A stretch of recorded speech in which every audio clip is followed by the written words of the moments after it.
And we are live. Hi, my friend. What's up, buddy? How are you? I'm doing amazing. How are you?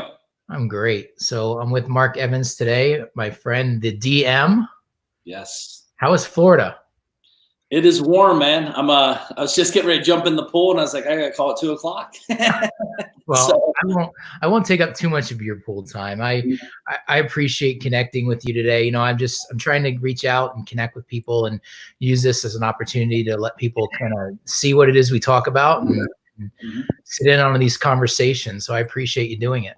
absolutely, man. No, thank you. I'm here for an hour, so whatever you need from me, man, I'd love to help. If there's anybody watching and I can help, or whatever, like you said, just catch up. Yeah, let's catch up. So, Mark, one of the things I really like and appreciate about you is, all the professional accolades aside, like I really appreciate and enjoy how watching you do what you do, and how you put your family at the forefront of all of it, and especially being a dad. I know how important that is to you. So, that's one thing that really resonates with me, with you and your message. And I'd love to hear a little more about, how do you put the focus and emphasis on family first, doing all the things that it is you do? Yeah, no, first of all, I appreciate that. I think, man, it's just what's important to me. Yeah. You know what I mean? Honestly, I think the simple way, it's simple, but not so simple. I want to do a million things like you. Mm-hmm. I want to be bigger. I want to do more. I want to impact more people. And, I think just being very conscious of that. I know that's a thing for me. But as you know, these kids, in 18 years, they're going to be like, Dad, who? Or actually less than that. So I'm trying to figure out how to give them as much as I can today while they're around, and I can be impactful to them. To me, the biggest person I'm trying to impact is them first and foremost. But I love working, man. I love helping people, and just like you do, I love creating. I love being the steward of this stuff, and I don't want to be known as just a great business guy. I want to be known as a great dad, a great brother, a great husband, a great friend, stuff like that. Yeah. And that's, I appreciate that, because to me, that really comes through. I think that sometimes, I don't know, I know for me in the past, I've always been like, how do I do the next thing? How do I get the next dollar? How do I figure out the next, but then it's like, no, especially at a time like right now, like how do I become a better person? Yeah. And how do I really use this as a time to dig deeper in these relationships? And so that I just wanted to, I don't know that I see you do it a lot, but I don't know that I hear it talked about as much. As what I appreciate with you is that. And so I just wanted to thank you for setting that example, because I think it's important, especially for men, to say, yeah, we should be motivated, but we should also be really good humans. Yeah, it that's my parents' doings. I wish I could take all the credit for that. My mom and dad's awesome at that. So, I grew up in small town Ohio, so I always appreciate that. I didn't like it when I was living there maybe as much, because I was like, oh, mom and dad don't know anything, right, initially. But as you get away and you start seeing, we all have the core values. We have them for our companies. Why don't we have them for our family? Yeah. And that's where I was just going with this, with core values. What does that mean to you? And how do you instill that in your business relationships, your businesses, your relationships, your partners? How does that work for you? My first core value in everything I do is Care 360, and that starts with us as an individual. That is our core value, number one. If we can't care for ourselves, that's why I'm kind of on this physical thing. And I know you do a great job as well there. When you and I are in better shape and taking care of ourselves, and we feel better about ourselves, guess what? That carries over everywhere. Yeah. And, we're grinders, we're mules. We love to work. We think about it. We talk about it, and we do it. And I think sometimes when you do that, we put ourselves on the back burner. Yep. And I know I did. I'm talking to myself. But, I think as the Care 360, I'm thinking about, I'll be 42 this year in June. Now I realize I'm probably halfway through my life, which is crazy to even think about. And that's if I'm doing good.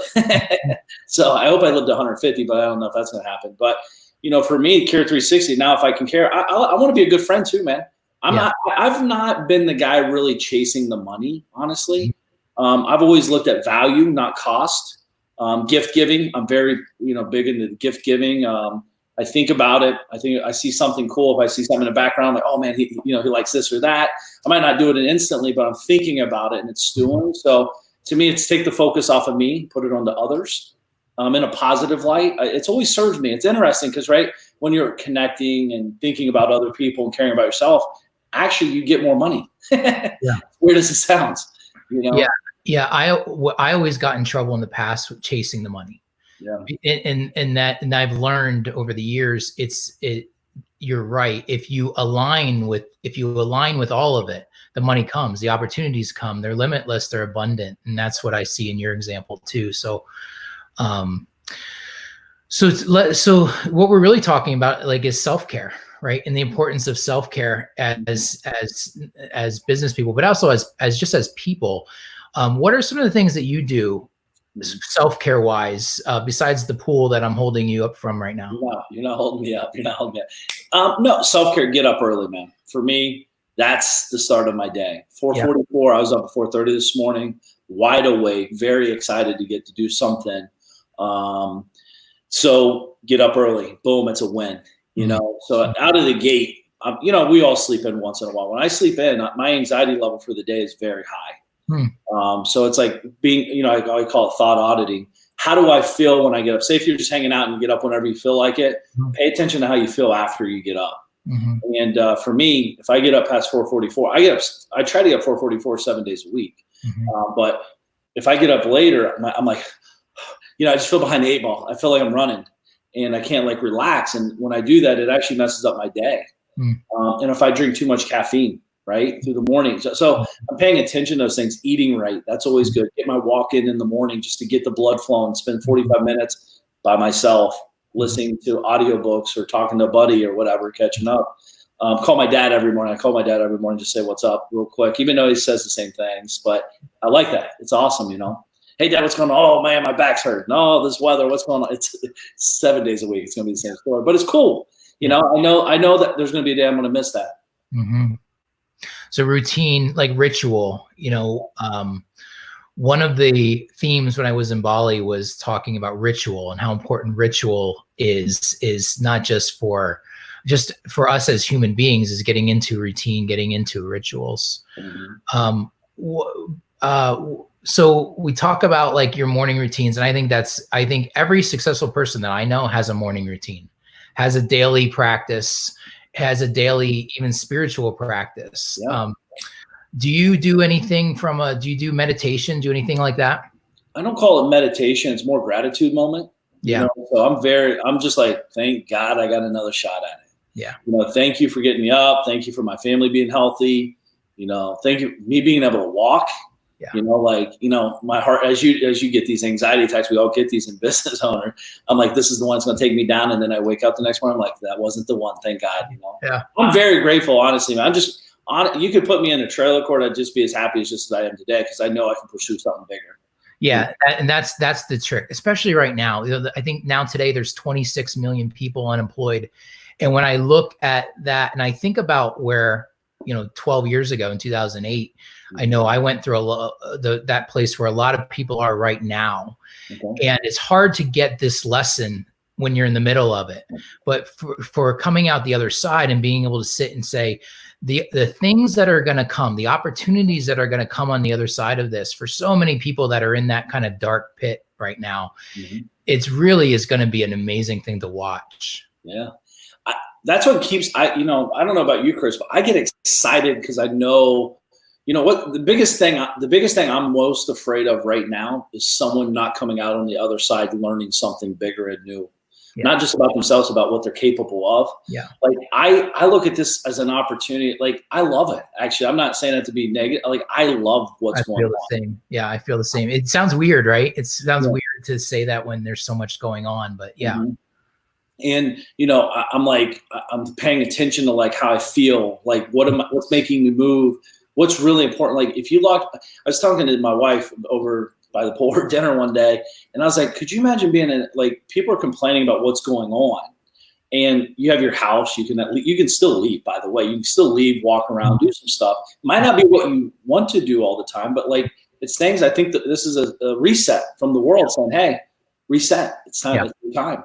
Yeah. And you're going to either learn from this or you're going to have a bad experience from it. Well, and so you've been remote for a long time. I know you've done your businesses remote for years now, but still, what are the things you're learning in this time, whether it's professionally or personally? Like what are some of the takeaways for you? Protect your mind. Mm. Shut off the news. My biggest thing as a leader with all these people working with me is you got to remember they have life going on too. Yeah. And things are great in our business. People are getting raises. We're hiring people. We're growing. But yet they're still, are we going to lose our job? They're still asking that question. Mm. And as a leader, I'm thinking, you're on the front line. You see it firsthand. We're growing. We're like, but again, we got to remember they have the news in the background. Their husband or wife just got laid off or whatever. So they're hearing this and they're like, you got to protect your mind. It's so powerful because right, all this doubt. Well, what if we can't do this? What if we lose our job? What if the government does, like, well, what if it doesn't happen? It's not happening, for us. So I think that's probably the biggest gift is just shutting off the noise and paying attention. Yeah, that's a great one. And I align with that. I've gotten to a place now where I know myself well enough to know what I can absorb, like what I can take in. Yep. And because there is some taking in that has to happen to kind of discern where things are moving towards and what are some of the realities. But you're right, when it becomes saturation and it's paralyzing. Yeah. And that's where they can make, that's where it becomes addicting. Yeah, what we're really talking about is emotional intelligence. You got to be able to decipher the BS from the real, what's going to hurt you or help you. Like, if you're not emotionally intact, like it can really, it's going to mess with you. Like, for example, I was talking with some people I know, I won't mention them because I don't want to embarrass anybody, but like, oh my God, it's so tough. It's so hard. I'm like, you just got $1,200 each. Right. You all have your jobs and you just got raises and you're not spending any money. You have more money in the bank than you've ever had in your entire life. Why is it so hard? Well, I know Nancy's son's brother's cousin just got laid off. Yeah. Well, what's that have to do with you? That's right. But again, it's driving their actions daily. They're eating bad. They're glued to the TV, glued. And they were telling me, they're like, oh my gosh, they shut down the beaches. I'm like, you live in Ohio. What's it matter? Like, what's this matter? It's just very interesting to me, Chris. It's interesting times, man. Yeah, it's a complete mind shift. I remember when this first started happening, Kelly and I would go on and do like a Facebook Live update every day around what's actually happening, happening on the ground.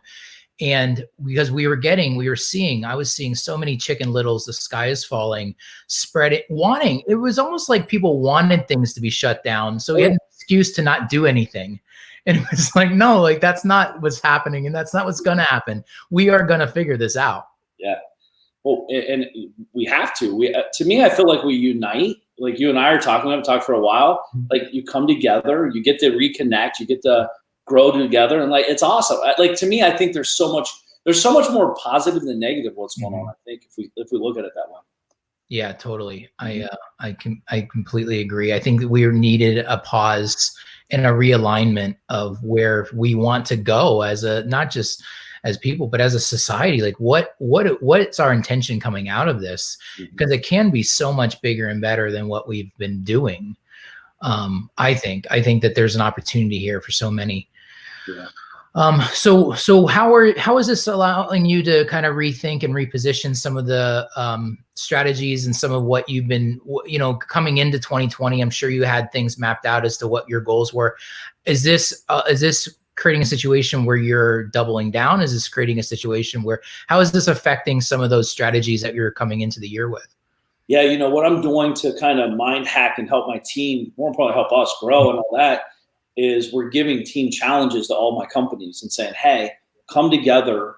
You guys, hey, you three on a team, blah, blah, blah, blah. Come together with the best X, Y, and Z, most efficient or most profitable idea as a group. Give them 2 weeks to create this the challenge, and then we'll give $1,000 bonus to each person that wins that challenge as a team. And what we're doing is we're trying to get them to pivot and focus on opportunity, focus on solutions, not problems, issues, blah, blah, blah, blah, which we all do.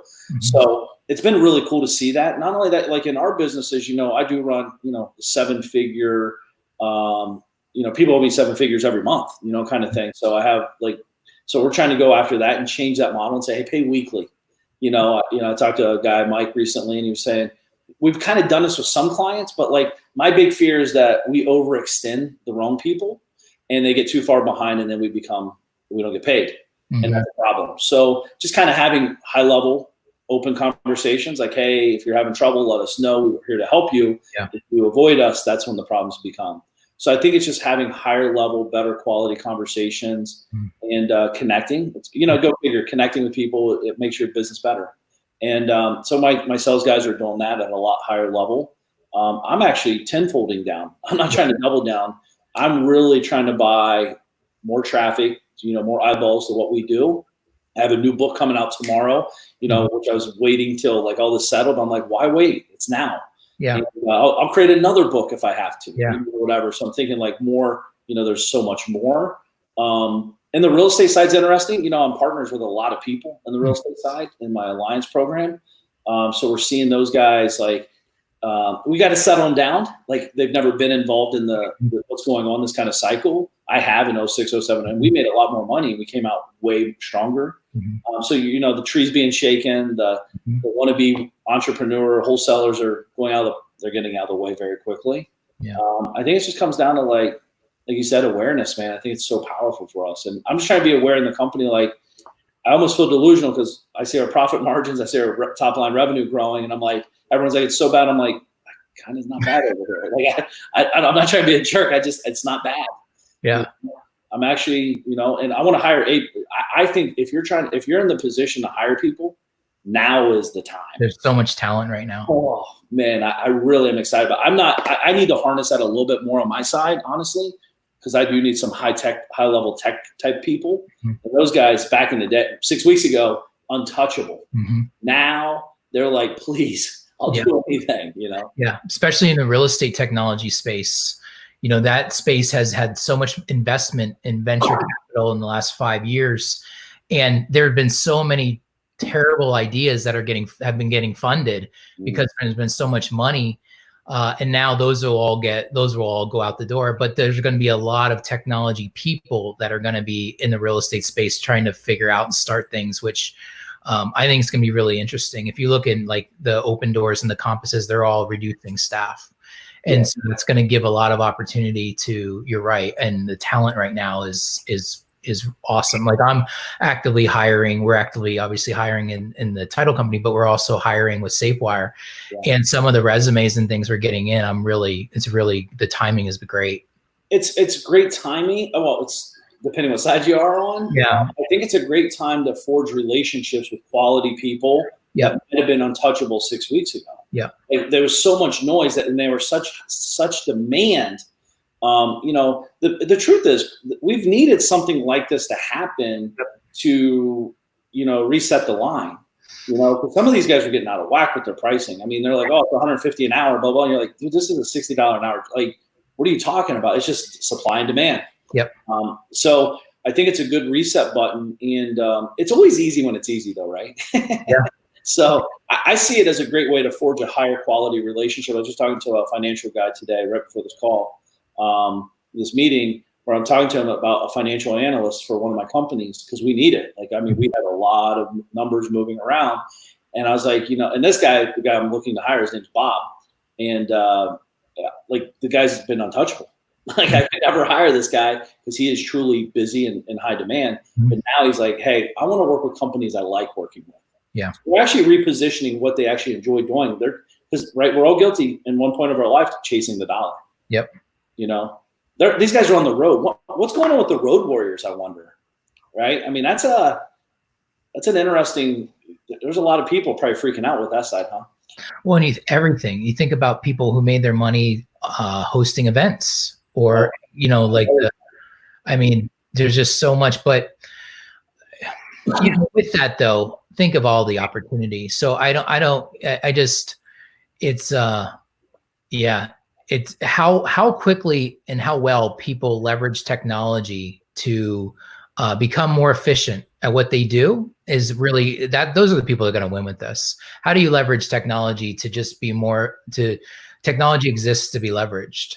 Yeah, it really, that's why I love like the e-com businesses I'm invested in the media, because the leverageability is so massive. Yeah. I always talk about real estate. Real estate's awesome with leverage and all that. But the problem is your world is your zip code typically. And then you go a couple extra zip codes out. I mean, it really does. I mean, you have a lot of financial. I mean, it's a big deal. Technology, you can work really hard here. You can be global. You know, so I love the scalability of that side. I'm interested to see. You know, I invested in a tech company about actually right when this was happening, and they're crushing it. It's a couple guys out of California. It's more in the marketing side, not necessarily, but real estate heavy. And they're just absolutely, I mean, they're at 6 figures a month already. Wow. Deep. Yeah, it's because, right, we still need leads. Yep. We still need to have, you know, actually we need leads more now than ever. And we need to have data. How can we make data better, stronger, tighter? And we're looking at metrics at a higher level. You know, so instead of being sloppy and making money, because don't you think a lot of times success hides failure, like hides problems? Sure. It's been so easy for so long. Everyone's like, I'm a genius. I know how to do a deal, make 50 grand. Well, the market made you look smarter than you were. So I think this realization is happening where they're like, you know, I guess I'm not that smart. Well, people have had the benefit of a really good run the last 10 years, like an incredible run, probably the best run this country may have had in a long time. And so you have people that are, you know, have gotten in the last 2, 3, 4 years, and the people getting in now are going to be the ones that are going to be positioned to be in another really great run because you're level set.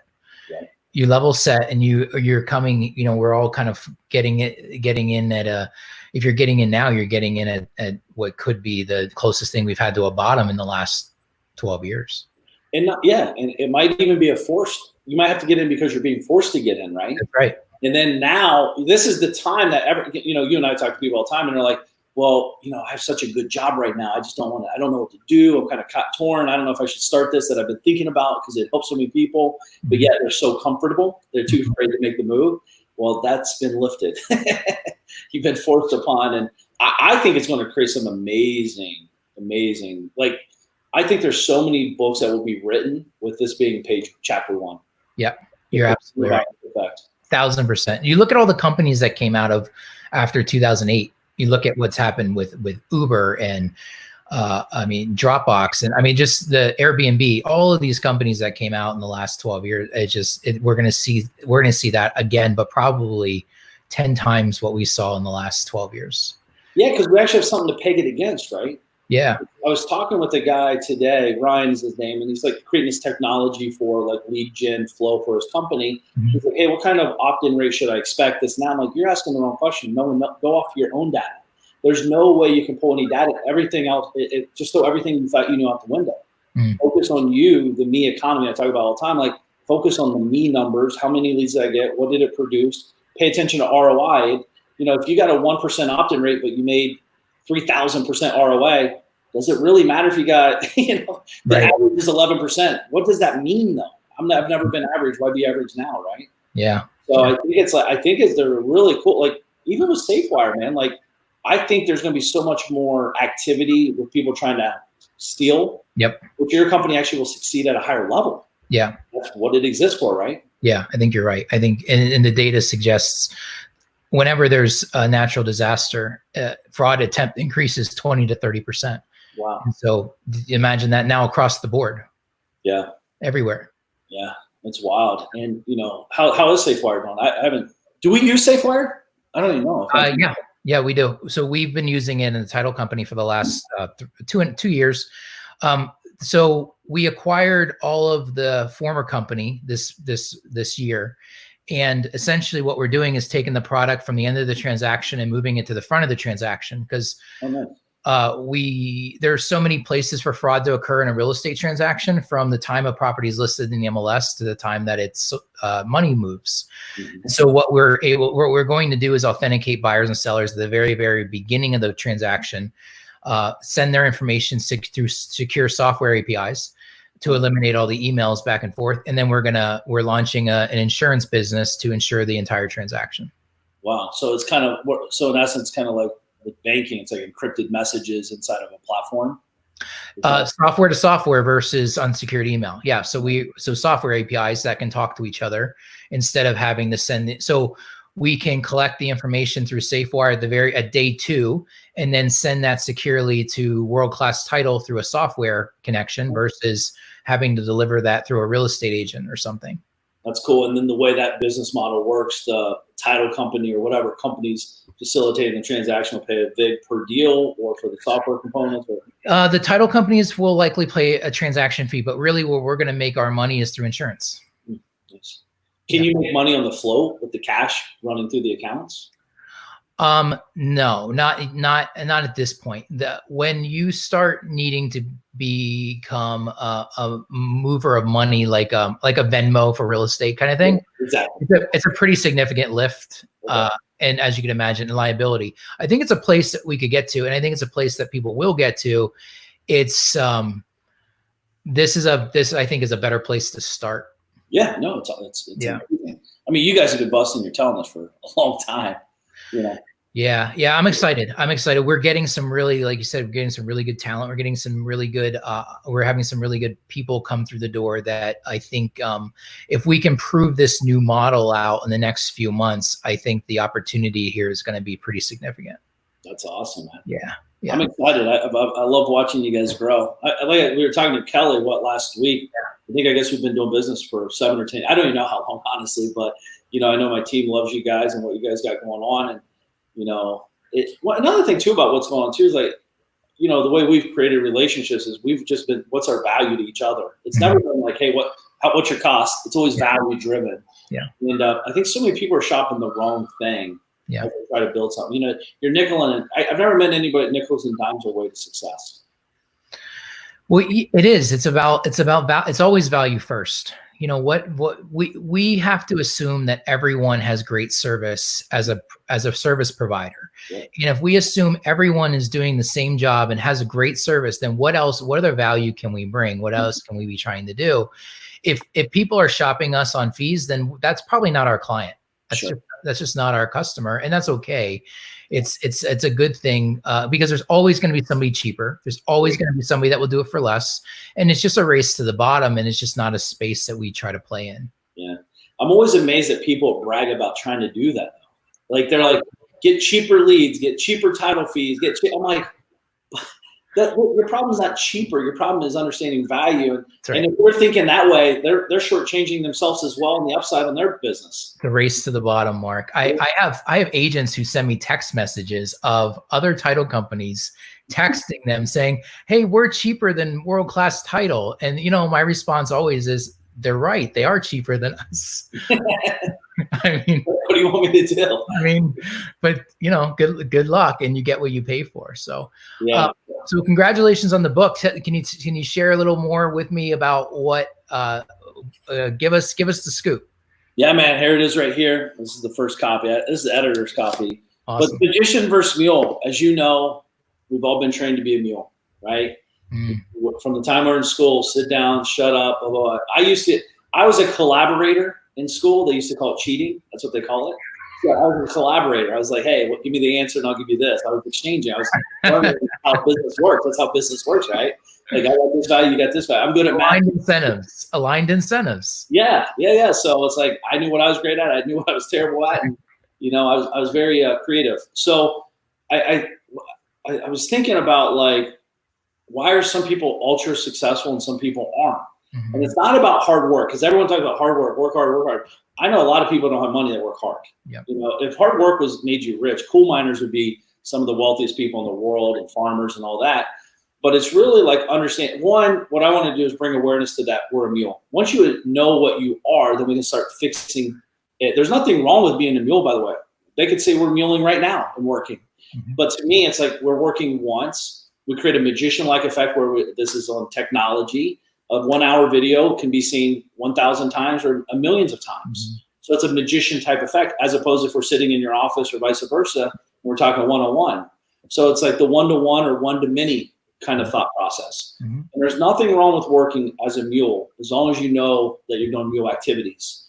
So what I used to do, I used to bottleneck. We call it bottleneck as well. I used to bottleneck opportunity, because everything had to run through me. It will never get done as good as me. I would never let go. Yep. And, it really is a massive constraint if you're trying to grow. And then what happens, it creates massive anxiety. And then you get anxiety. Like, there's just nothing good that comes long term with this. It's stressful. It's just overwhelming.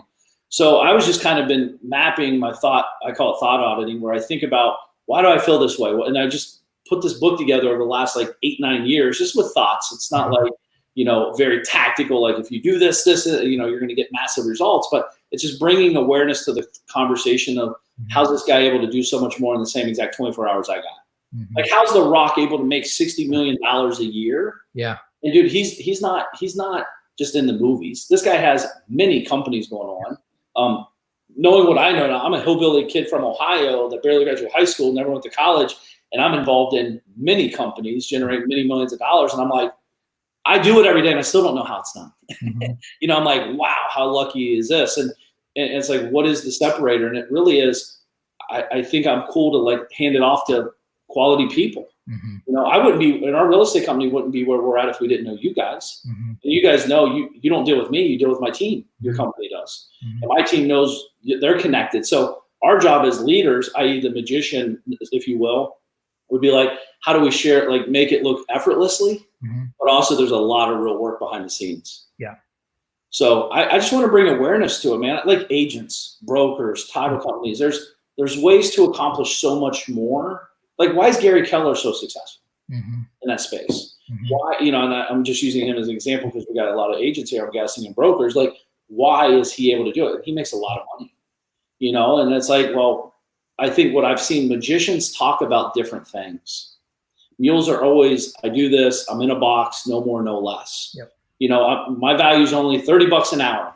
Well, what if someone came to you, Chris, and said, hey, I have this thing, I can save your company $1 million a year.